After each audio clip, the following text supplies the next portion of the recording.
Fala meu amigo, minha amiga, tudo bem com você? Meu nome é Lucas Pinheiro e esse é mais um Tô na Vida.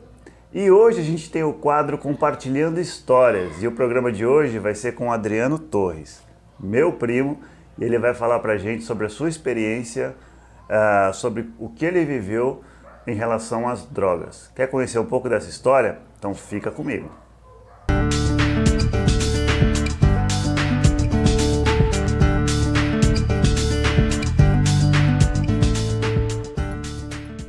Muito bem, pessoal, vídeo novo aqui no canal, então antes do vídeo começar, você já sabe, desce aí, deixa seu like, inscreva-se no canal e ative o sininho para não perder nada, combinado?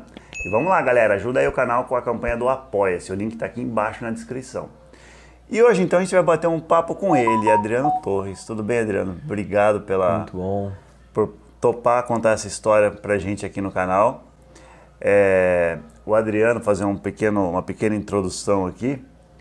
Ele começou a ter um contato aí com esse mundo das drogas e tudo mais aos 13 anos de idade, Isso. não é? Então vamos lá, conta pra gente um pouco sobre a sua vida, sobre o que aconteceu e vai ser muito importante, eu tenho certeza, para muita gente que está assistindo, muitos usuários, muitas famílias de usuários também, né? Acho que é um assunto extremamente relevante. Tudo bem, pessoal do canal? É um prazer estar aqui, Lucas. Poxa vida, muito bom. É um termo um pouco delicado, né, pra gente falar, mas eu acho importante a gente falar porque, como você disse, muitas famílias passam por essa situação, né? E a gente precisa de, às vezes, ter uma identificação com alguém que passou por isso, né? E eu me espelhei em alguém que conseguiu sair para poder ter mais força, né? E a minha história não difere muito das outras famílias, né? Das outras pessoas. Eu comecei muito cedo, como você disse, né? Com 13 anos. Antes disso eu morava no interior, né, morava em Tupã, numa cidadezinha, e eu vim para São Paulo e eu acabei que eu não me sentia muito adequado aos lugares, né, e às pessoas. Então chegou um momento que eu encontrei aquela galerinha descolada, né, que ria de tudo e que não estava nem aí para muita coisa, e eu acabei tendo uma identificação, né, e com 13 anos... Na minha escola, eu acabei experimentando droga pela primeira vez. A primeira droga que eu tive contato foi a cocaína, dentro da escola, né? Um grupo de amigos estava naquele... né? Um amigo meu levou para a escola, fez as carreirinhas lá e eu acabei usando no banheiro. Foi o primeiro contato que eu tive, né? Depois disso eu tive contato com a maconha e comecei a usei durante bastante tempo. E assim, eu era uma pessoa que estudava, eu trabalhava com meu pai, eu fazia as coisas normais que as pessoas faziam e usava droga, né? A droga pra mim era um ponto que eu me sentia mais eu, sabe? Assim, era uma coisa que eu precisava usar alguma coisa pra eu ficar à vontade, pra eu me sentir adequado nos lugares. E foi sempre assim, né? Mas eu conseguia levar minha vida, trabalhar, estudar, e isso até os meus 18 anos mais ou menos, né? Eu vou contar rapidinho a minha experiência, o início com a droga que acabou me levando para o fundo do poço, né? Eu com 16 anos, eu saí com uma pessoa que, poxa vida, né? Até hoje eu tenho como irmão, né? Também teve a dificuldade com a droga, né? E a gente eu tinha maconha e ele levou o tal do crack, né? Foi a primeira experiência que eu tive. Não fumei puro, né? Foi misturado na maconha e a gente passou a noite inteira fumando. Pra vocês verem como que é a coisa, né? A gente ia sair. Em vez de sair, a gente passou a noite inteira usando o tal do mesclado, que mistura de maconha com crack, né? E dos 16 anos eu fiquei até os 19 anos sem ter contato com isso, não fui atrás, não procurei mais isso, né? E com 19 anos começou a chegar mais no meu ciclo de amizades, nas pessoas que estavam comigo, né? Eu frequentava uma praça no centro de Osasco, eu ia todo final de semana lá, conhecia todo mundo. Com 19 anos, eu senti o cheiro, o meu corpo identificou na hora. Do quê? Do crack. Do crack. Eu senti o cheiro, né, misturado com maconha, eu vi que era uma coisa diferente, mas na hora eu senti, sabe, assim, foi uma coisa que meu corpo identificou. E aí chegou no meu ciclo de amizade, eu comecei a usar o tal do mesclado, fiquei um bom tempo usando mesclado, até que um dia não tinha maconha, e a gente colocou no cigarro, não ficou legal, e acabamos fumando pura. E da primeira vez que eu fumei, eu já percebi que eu ia ter muita dificuldade para sair daquilo, né? Da primeira vez você tinha fumado ela com a maconha. Com a maconha. E aquilo, naquele momento, não te causou uma dependência imediata do crack? Não causou uma dependência imediata, mas como eu disse, né? A gente memória, não conseguiu parar de usar. A gente começou a usar ali, sei lá, 8, 9 horas da noite, antes da gente sair, que é pra uma balada, e amanheceu o dia a gente usando, né? No intervalo acabou, a gente buscou mais e continuou, então... O que ia ser uma baladinha, um passeio, acabou se tornando uma noite só de uso de mesclado, né? Mas quando eu usei ela pura pela primeira vez, eu percebi ali que eu ia ter muita dificuldade para sair. Meu organismo, ele se identificou muito com aquilo, né? Então, eu passei a usar cada vez com mais frequências, né? Nessa época eu fazia faculdade, tinha namorada, eu já estava dando aula, né? Num cursinho... pré-vestibular comunitário, de uma hora para outra. Em cerca de 3 meses eu estava vivendo único e exclusivamente pro uso da droga, né? Então foi muito rápido, né? Foi muito rápido. E eu fiquei um período de uns 2, 3 anos só usando, né? A minha família sempre me deu muita estrutura, né, cara? Meu pai e minha mãe, a gente vem de uma família pobre, mas bem estruturada, então eles sempre incentivaram que eu e minha irmã, que a gente estudasse, né? E ali por volta dos 21 anos, mais ou menos, eu perdi totalmente o controle, né? Eu tinha um filho, né, de 1 ano e acabei me separando da minha esposa, né, da minha companheira. E dali pra frente foi só caindo, Em que momento a sua família percebeu que você estava envolvido com as drogas? Os meus pais, eles já haviam, né, descoberto o uso da maconha, eles sabiam que eu fazia o uso do álcool com uma frequência muito grande, né? Mas já aos 13 anos ou... Não, isso aí por volta dos 17, 18 anos ficou muito evidente, né? Porque quando você entra no mundo das drogas é uma coisa que a gente conhece, né? A gente deixa de aparecer na foto, né? A gente deixa de acompanhar a família, a gente deixa, né? Acaba vivendo no mundo da droga, né? Mas como não afetava muito, sabe? Na questão do trabalho, na questão do estudo, eles tinham muita preocupação, conversavam até comigo sobre isso, mas não teve nenhuma reação assim do tipo de internar, mesmo porque meus pais não tinham contato com isso, né? Meu pai nunca usou, minha mãe também não, né? Então era um mundo novo, muito preocupante para eles, né? Mas não teve nenhuma ação direta, né? Até que veio o uso do crack e eles percebiam que tinha alguma coisa de muito errado acontecendo comigo. Eles tentavam conversar comigo e eu sempre me esquivava, tudo, né? E até que chegou um ponto que eu pedi ajuda. Eu conversei com eles, expliquei que eu estava fazendo uso do crack e tudo, né? Foi um baque para minha família. A gente tentou uma internação, né? Eles conseguiram através da minha tia, né? A tia Cris, fantástica, né? Conseguiu uma clínica, eu fui, fiquei um tempo nessa clínica, depois eu saí e acabei recaindo de novo, né? Na verdade eu tentei fazer minha recuperação para voltar com a minha esposa, né?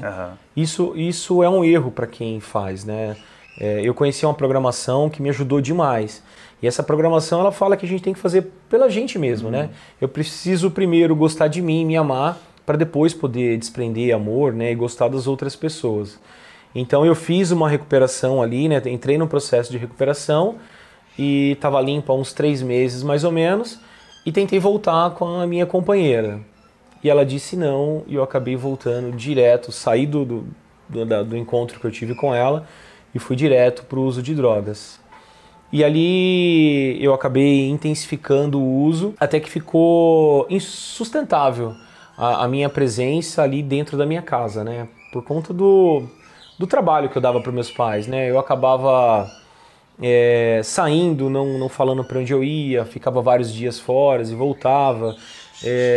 Cheguei a pegar coisas de dentro de casa para vender e fazer o uso de drogas. Ficou insustentável, né? Até que chegou um ponto que o meu pai foi pedir ajuda, né? Meu pai, o meu herói, cara, ele de verdade, ele foi conhecer a fundo o que é o uso da droga, o que é a recuperação e o que a família pode fazer, né? Então ele me responsabilizou, que eu acho que é o correto, né? Ele disse para mim que se eu quisesse usar, que era para eu seguir meu rumo e continuar usando. para ver o que era de verdade o mundo da droga, né? Porque enquanto a família dá suporte, você tem um local para voltar quando você tá fraco, se alimentar, a pessoa não para. Talvez se meu pai não tivesse tomado essa iniciativa de falar, Adriano, se você quer isso para sua vida, então vai viver isso. Eu não vou mais financiar o seu uso de drogas. Se ele não tivesse feito isso, muito provavelmente eu estaria até hoje, sabe? Então eu acabei indo pra rua. E aí eu conheci o que é realmente o uso do crack, né? Você foi a fundo mesmo. Eu cheguei a ficar na Cracolândia de São Paulo, que é um bom tempo, e lá você vê de tudo, né, cara? De lá você vive tudo, né? Você faz o que todos fazem para poder usar droga, você vive naquele meio, né? E é isso, né? Eu me afundei e pra mim o meu fundo de poço foi Cracolândia, São Paulo. Né? Chegou a dormir lá? Tudo? Dormi, não, passei várias noites na rua, muito tempo sem tomar banho. Caramba. E eu cheguei no estado em que todos chegam, né? Vivendo o uso de droga. Andei descalço, eu andei sujo, andei mal cheiroso, eu passei por todo esse processo, né? Que tipo de pessoas você conheceu ali na Cracolândia? Cara, eu conheci de tudo, né? É lógico que a gente tem ali uma concentração de pessoas de famílias normalmente desestruturadas, né? A grande maioria são pessoas de periferia, né? Que não tiveram uma orientação por parte, né, dos pais, não teve um apoio da família. Mas eu conheci médicos, cara, conheci cirurgião, dentista, eu conheci poliglotas, né? Então, eu conheci esse cirurgião dentista, ele fazia o uso de cocaína e o filho dele acabou entrando no crack e ele não entendia como é que o filho não conseguia parar com aquilo, né? E um dia ele deu dinheiro pro filho buscar o crack, usou o crack junto com o filho para mostrar pro filho que era possível. E quando eu conheci, né, ele estava na rua e o filho dele estava numa clínica, né, compulsória, né? Eu vi muita coisa, cara. Na rua você acaba vendo de tudo, né? Eu tenho algumas cenas que, por mais que eu faça um trabalho, né, eu tento trabalhar a questão da espiritualidade, algumas coisas não saem da minha cabeça, né? Eu vi uma mulher grávida com uns 9 meses, mais ou menos, convulsionando, colocando sangue pra boca, cara. Uma cena terrível. E você não consegue tomar nenhuma atitude. Você está no uso de droga, então você fica naquilo, né? Por mais que você vê o mundo desabando à sua volta, você não consegue sair, né? E eu cheguei ao ponto que eu imaginei que eu ia morrer usando drogas, né? Teve uma cena que me marcou demais. Como eu falei, cheguei a dar aula no cursinho pré-comunitário. E teve um dia que eu encontrei um aluno, cara, que eu gostava muito, conversava muito com ele, né? E ele me identificou, ele abriu um sorriso. Só que aí quando ele fez a leitura de quem eu estava naquele momento, quem eu tinha me transformado naquele momento, né, cara? Ele disfarçou, virou o rosto e atravessou a calçada, né? Então isso me marcou demais, né? E eu fiquei nesse uso constante por uns 2 anos e alguma coisa, né? Na rua, morando na rua. Eu voltava para casa, né? Então eu ia pra rua, ficava 1, 2, 3 semanas, às vezes passava um mês fora e depois eu retornava para casa, né? Então eu ficava em casa uns dias, ganhava peso, pegava roupa, sapato e eu voltava para a rua de novo. Então esse ciclo todo aí durou mais de 2 anos, né? Como eu tinha um filho pequeno, né? O que me levou assim a buscar uma ajuda foi o fato de eu não conseguir visitar o meu filho, né? Meus pais pegavam o meu filho de final de semana, levava para casa.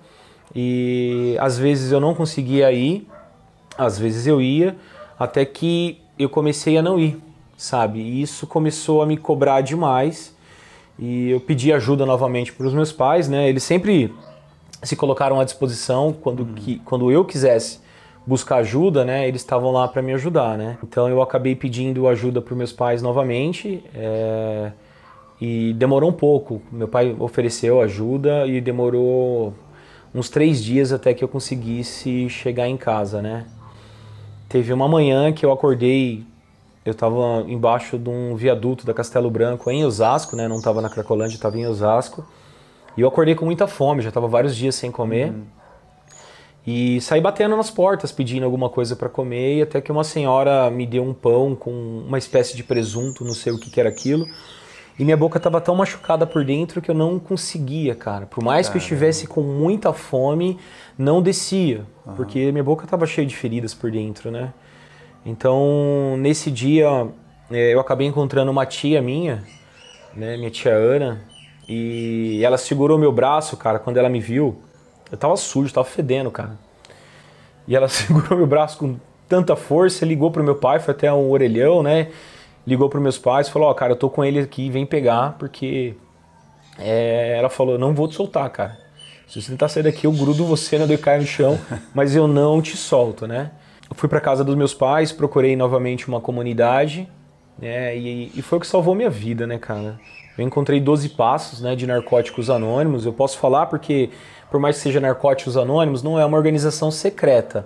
É uma organização que mantém o anonimato dos seus membros, né? Mas salva vidas, cara. Ali tem uma programação que ensina você a conviver, né? Porque a vontade, né, o desejo de usar droga, ele não passa, cara. Não passa. O que você consegue é lidar com essa vontade, com esse desejo desenfreado de usar drogas, né? E é possível, né? E eu prefiro conversar e falar sobre isso, Lucas, porque tem muita gente igual a mim, porque chegou um ponto que eu imaginei que eu fosse morrer usando drogas, sabe? Eu cheguei, esperança mais, eu né? cheguei a achar que era impossível, né? Quantas vezes, cara, eu não peguei droga, entrei em algum banheiro de um boteco sujo, sabe? E falei, cara, não quero mais isso, jogava a droga no lixo do banheiro, saía. Depois de um tempo eu voltava lá e ia vasculhar o lixo do banheiro para poder pegar a droga e usar, né? Então é uma coisa muito difícil, mas se você tiver fé, tiver vontade e o apoio da família, que é muito importante, né, cara? A partir do momento que eu falei, pai, mãe, olha, eu quero parar, eles me apoiaram demais, né, cara? Eles me ajudaram, me levaram para uma nova comunidade. Comunidade essa, como eu disse, 12 passos, né? E quando eu cheguei na comunidade, cara, eu não queria usar, eu sabia disso. Por mais que eu tinha uma vontade tremenda, né? Minha cabeça estava voltada só para isso, mas eu sabia que eu não podia mais usar. Eu queria recuperar minha família, sabe? Eu queria ter a chance da gente ter, como a gente tem aqui, tá do seu lado de novo, né? E eu perguntei para as pessoas que estavam lá o que tinha que fazer, e eles me deram a literatura. Falou, existem esses livros aqui que se você ler, você vai entender o que te causa, né, essa vontade desenfreada. E eu estudei, cara, e eu fui estudar. Eu parti para o estudo, parti para ação. Você foi realmente decidido, determinado a mudar essa situação na sua vida, né? Foi por você, como você disse lá atrás, né? Foi um momento que chegou que você queria fazer aquilo por você. Você teve essa consciência, né? Na verdade, Lucas, essa consciência... ela não partiu de mim. As pessoas que estavam lá, que estavam em recuperação, as pessoas que entendiam de programação, elas falaram para mim, Adriano, não adianta você tentar fazer pelo outro. Você tem que fazer por você. Você tem que se gostar. Se você quiser ficar bem, é automático. As pessoas que gostam de você voltam a te cercar. Você entende? Então é muito difícil, Lucas, porque é uma falência espiritual tão grande que você nem sabe o que é. Você não sabe o que você quer, você não sabe se você está errado, né? Você culpa o mundo por fato de você estar usando droga, né? É uma coisa muito confusa, né? Para quem está usando droga. Mas o princípio eu não queria mais usar. Eu sabia que eu queria recuperar a minha vida, né? E para recuperar a minha vida eu tinha que trabalhar isso dentro de mim. Porque se a pessoa não quiser, não adianta a família prender, cercar, amarrar, né? Eu conheço tantos casos de pessoas que ficam um ano dentro da clínica compulsória, né? Que é aquela clínica que você coloca a pessoa à força, a pessoa sai e vai direto para a boca, né? Então é muito difícil essa questão, né? Então eu quis, por mim, eu descobri isso, que você precisa fazer por você e que tem um caminho, né? No meu caso, foram os 12 passos de Narcóticos Anônimos, né? Então, através dos 12 passos de Narcóticos Anônimos, eu fiquei na clínica lá estudando durante 5 meses. E foi até bem interessante, porque o meu pai também estudou a programação de Laranon, que é da família do usuário, porque a família acaba vivendo em função também do usuário, né? Então cria uma codependência, a gente chama de codependência. E meu pai, então, por ele ter estudado, ele me ajudou muito no sentido de, quando eu saí da comunidade, eu falei pro meu pai, pai, eu tô pensando em voltar para casa. Aí ele falou assim, que casa? Você não tá falando da minha casa não, né? Caramba. E isso, cara, não foi um desmérito, não foi uma coisa que ele fez para me prejudicar. né? Ele sabia que eu estava no lugar correto, estudando aquilo que eu deveria estudar, então ele foi certificar de que eu realmente queria aquilo, né? Então eu acabei ficando na cidade por um tempo, conheci minha atual companheira lá nessa cidade. Depois de uns 3 meses que eu estava na cidade, já fora da comunidade, limpo, eu voltei para casa dos meus pais, né? E tô aí, cara. Voltei a estudar, passei num concurso público, hoje eu sou funcionário público já há 12 anos, né? A minha esposa também se formou e também entrou no serviço público. Eu estou estudando, né? Estou me formando já em serviço social. Então é possível, sabe? Sim. Por mais que você chegue ali no fundo do poço, né? Por mais que você acredite que não tem uma saída, tem saída, né? Basta querer e tem que querer muito, né? E isso já se passaram muitos anos, né? Desde que você saiu da clínica, que você deixou de usar as drogas e tal. Quantos anos mais ou menos? 14 anos. 14 anos. Dia 22 de maio, fez 14 anos. Ainda se sente um dependente? Eu sou um dependente. Eu sou um dependente químico, isso não vai mudar, isso nunca vai mudar. Independentemente do tempo que eu tiver fora das drogas, eu sou um dependente químico.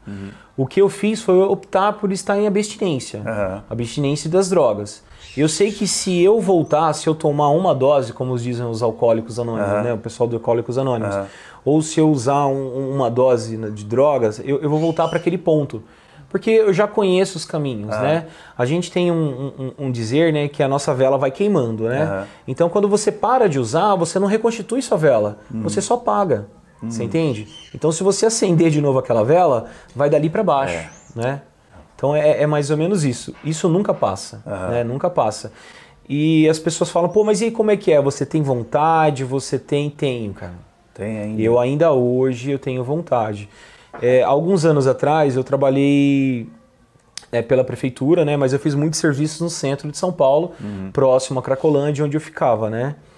E cara, é perturbador, né? Então você sentir o cheiro do crack, você vê aquela cena que você está acostumada do uso do crack.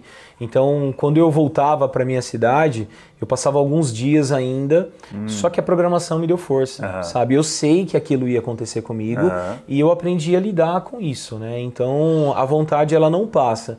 Eu me preocupo até com alguns amigos, né, que também estão em recuperação, que falam, pô, eu não sinto mais vontade de nada, aqui não... Então assim, eu acho que a gente não tem que colocar máscaras, sabe? A minha real situação é que eu sou um dependente químico, né? Então, o dependente químico, ele sente vontade. Hoje, quando eu vejo as pessoas bebendo, eu sinto vontade, porque eu também sou alcoólatra, né? Eu sinto o cheiro do álcool, me instiga a usar. Então, eu tenho que ter essa noção de que eu sou aquele cara que dorme no chão, debaixo da chuva, aquele cara que... fica ali 1 semana, 2 semanas sem tomar um banho, eu sou aquele cara. Hoje eu opto por ser diferente, por estar diferente. Mas eu tenho que sempre estar na minha cabeça que eu sou aquele cara lá, sabe? E você mantendo essa memória viva também, te lembra de quem você... Da vida que você já teve um dia e para onde você não quer voltar, né? E dá força, dá força. Com certeza, né? Então, é uma dica que eu dou até para esses amigos, eu sempre falo, cara, a gente tem que expressar o nosso real sentimento. Porque a droga, cara, ela serve muito para você disfarçar o sentimento.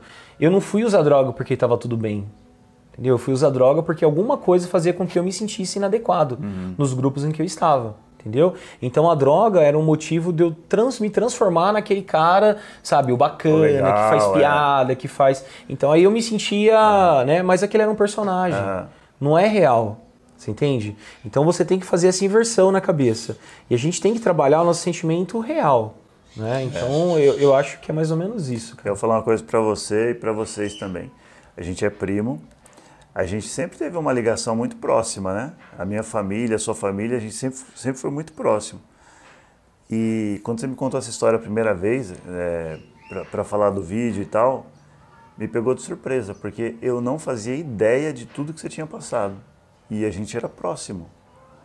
Então, muitas vezes você tem uma pessoa na sua família que está passando por uma coisa muito difícil, seja em relação a drogas ou algum outro problema, e às vezes não é que você não presta atenção na pessoa, que você não ama, mas você não percebe. Então, é até para a gente ficar mais atento mesmo, para quem está próximo da gente, Porque às vezes a pessoa, você, como é que tá fulano? Tá bem, mas você procurar saber mesmo, como é que tá? Né? Conversar e se colocar à disposição e tudo mais. E porque, cara, você me deixou sem chão a primeira vez que você me contou. Como é que o Adriano passou por isso e eu não percebi? Então, Lucas, é até normal essa questão da família não perceber, né? Porque não é algo bonito, não é algo que é fácil de pedir, né? Então, as pessoas não percebem, né? Normalmente é um núcleo muito restrito. Até os pais que estão morando dentro da casa, que estão ali constantemente com a pessoa, têm dificuldade de identificar, né? Então, isso é normal. As pessoas costumam esconder que tem esse problema dentro de casa, né? Por isso até que eu prefiro falar, entendeu? Porque quando eu comecei a trabalhar na prefeitura de Jundiaí, onde eu trabalho hoje, eu conversei com muita gente e eu pude ajudar, cara. Porque como eu conhecia algumas clínicas, eu pude orientar. Cheguei a levar bastante gente para dentro de clínica, né? Então, eu acho que a gente precisa inverter isso, né? É normal, mas é bom que a gente inverta isso, né? Para poder ajudar as pessoas, né? Para que as pessoas possam conhecer. Porque é uma realidade que as pessoas não conhecem, né? Eu já falei para você um tempo atrás aí sobre uma situação, né? De um amigo que é policial. Encontrei com ele uma vez, né? E ele sabia que eu fazia uso de uma coisa ou de outra, mas ele não sabia que eu tinha chegado nesse ponto e que eu tinha chegado a usar o crack, né? E eu conversando com ele, cara, ele, poxa, se sentiu muito mal. Porque o que acontece, né? O usuário não tem onde dormir, vai para baixo de uma marquise para não tomar chuva.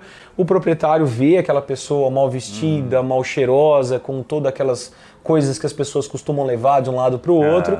Chama a polícia, cara, e normalmente eles não identificam como ser humano. É um ser humano que está ali. O cara está numa falência espiritual, ele está numa situação de... Mas é um ser humano. Então, quantas vezes já não aconteceu comigo, cara, isso? De simplesmente apanhar. Acordar apanhando, sabe? Sendo expulso de um lugar, né?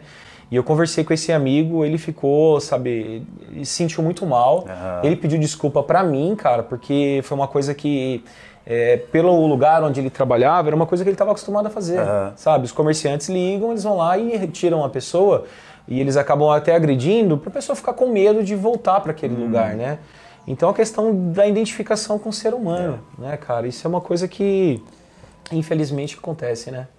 Puxa, é triste demais, triste demais. E é uma coisa que acontece, a polícia vai partir para ignorância e tudo mais, mas quantas vezes a gente não muda de calçada, né? Sim. Não...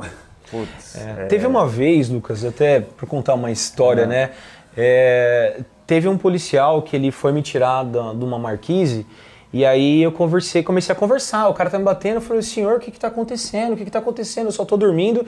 E aí um dos policiais olhou pra mim e eu acho que foi aquele momento que ele me identificou, sabe? Falou, pô, tô batendo no igual.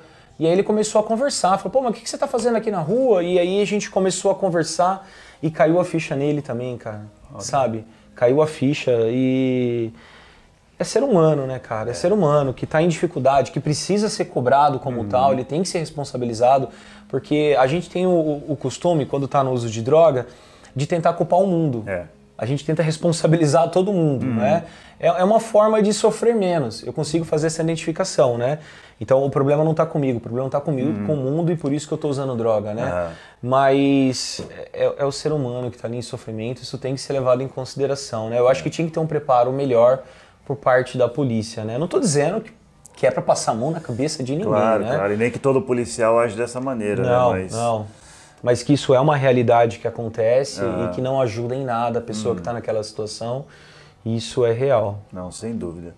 E sem dúvida essa sua história vai trazer um auxílio para muitas famílias que estão passando por essa situação, e eu espero que para muitos usuários também que estejam vendo esse vídeo. E é muito importante que você fale essas coisas, porque que quem já passou por isso também se exponha, também não tenha vergonha de falar sobre o assunto, porque talvez, assim como eu, que sou seu primo, que a gente sempre teve uma ligação muito próxima, não percebi que estava passando por isso. De repente você tem um primo que está passando por isso, e quando você fala da sua experiência, ele se sente acolhido e confiante para chegar e conversar com você e trocar essa ideia com você e de repente ganhar força junto com você, né? Então, às vezes a gente não sabe que a pessoa que está do nosso lado está passando por uma situação tão dura, tão difícil, né? O que eu posso falar para essas pessoas, né, que se tiver oportunidade, é que é possível, né? Eu cheguei ao fundo do poço. Eu até costumo dizer que eu cheguei no fundo do poço e cavei mais um pouquinho, sabe? Então, se eu conseguir não estar livre das drogas, né? Eu não me considero só um adicto, sou um dependente químico que optou por estar em abstinência total, não é? Mas se eu conseguir hoje estar em abstinência, qualquer pessoa consegue. Ela precisa de primeiro ter amor próprio, né? Ela precisa identificar que ela é um ser que pode ser produtivo, né? Pode desprender amor, pode ser, poxa vida, hoje eu consigo ser pai, eu consigo ser filho, eu consigo ser primo de novo, né, cara? Porque durante muito tempo eu não consegui, eu vivi simplesmente em função da droga. Então o que eu falo para as pessoas é que se eu conseguir hoje estar nessa condição, qualquer uma pessoa consegue, Lucas. Basta ter amor próprio, né, e um pouco de apoio, né, seja da família, seja do Estado. É lógico que a família é um ponto central, né, cara? Se você tiver o apoio da família, você consegue. Mas eu conheço outras pessoas que também teve um apoio, né, achou uma assistente social bacana, né, achou algum orientador ali que deu um suporte para ela conseguiu ficar, né, ficar limpa, né? Então, acho que é mais ou menos isso. Maravilha. Adriano, obrigado demais por compartilhar essa história com a gente. Valeu, tudo de bom. Espero que essa história acalente seu coração, te ajude, te dê força e compartilha esse vídeo porque certamente ele vai chegar em quem ele deve chegar. Muita gente precisa conhecer essa história, precisa conhecer essa realidade, a realidade do usuário, a realidade de quem está na rua, dos motivos, porque são inúmeros motivos que levam uma pessoa para a rua, né? Que levam uma pessoa para as drogas e tudo mais. Não é só aquela pessoa com uma família desestruturada, como você disse. Sim. Existem todas as classes sociais estão sujeitas a esse tipo de coisa e para todas as classes sociais é possível sair também desse tipo de situação. É isso daí. Então, espero que vocês tenham gostado. Até o próximo vídeo. Tchau. Tchau, tchau.